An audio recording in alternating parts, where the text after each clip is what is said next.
Everybody has something bad happen to them, but it's not what happens to you, it's how you deal with it. It's how you fight back from whatever your tragedy is. And for me, I never focused on the shooting itself. I always put all of my energy into getting better. Look at what this day started like. I mean, a shooter woke up one day and he had a semi-automatic weapon with unlimited ammunition. He had a handgun, and it was just a bunch of guys out on a baseball field playing baseball, and his objective was to kill all of us.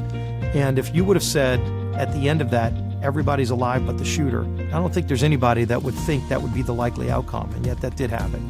We just wanted to share that story with people who have their own adversity and are maybe wondering if they're going to be able to get through it. And you do get through it, and it gets a lot better too.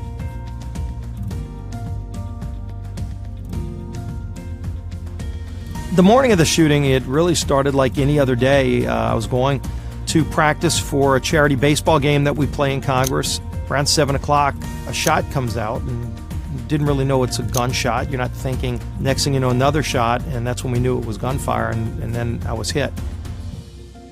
You know, the first thing that came to mind was my daughter. She's 10 years old at the time, but I just prayed to God that Madison doesn't have to walk up the aisle alone. That's what came into my mind, and ultimately kind of went unconscious, was rushed to the hospital, and nearly died. My trauma surgeon told me there were at least 2 times in that first few hours where I almost didn't make it. And you know, through a lot of miracles and a lot of heroism, Capitol police officers who were both shot during the shootout, and yet ultimately took the shooter down and saved my life and so many other lives. And then I had to learn how to walk again, and ultimately to get back in the game, as we say.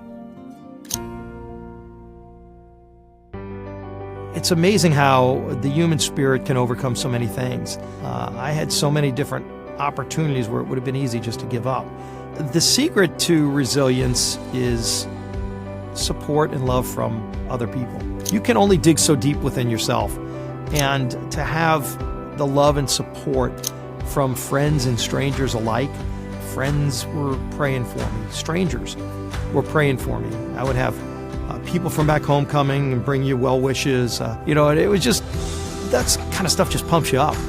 You know, so if you know somebody that's going through a struggle, you might be thinking about them, but reach out and text them or call them. I mean, even a text that I would see from a friend would give me strength to know that other people are rooting for you.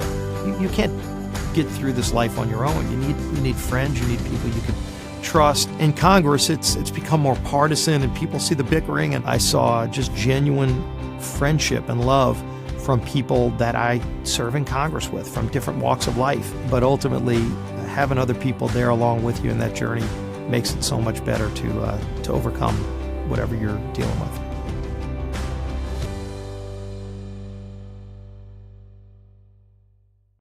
Hey, NBC News viewers, thanks for checking out our YouTube channel. Subscribe by clicking on that button down here, and click on any of the videos over here to watch the latest interviews, show highlights, and digital exclusives. Thanks for watching.